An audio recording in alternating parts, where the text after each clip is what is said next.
Teksa afron mbrëmja e spektaklit ku do të vendoset fati i dy të nominuarve Kok më Kok, Mateos dhe Stenaldos, publiku ka nisur të shpreh preferencat e tij përmes rrjeteve sociale.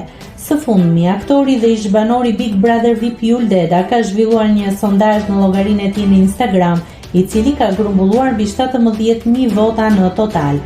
Pyetjes së shtruar "Kë doni të shpëtoni?", ndjekësit janë përgjigjur duke favorizuar ndjeshëm Mateon.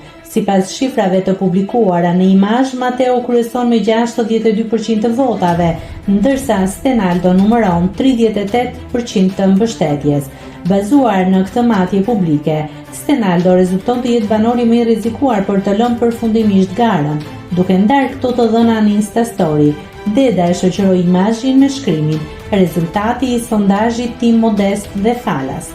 Kujtojmë se ky mbetet thjesht një tregues orientues i rrjeteve sociale, pasi vendimi i vetëm dhe përfundimtar për rrugtimin e djemve do të vuloset nga televotimi zyrtar i publikut gjatë transmetimit të drejtë për drejtë. Nëse klikoni mbi butonin subscribe, do t'ju shfaqen të gjitha publikimet tona. Ju ftoj t'i bëni subscribe kanalit, të pëlqeni videot dhe të lini komentin tuaj.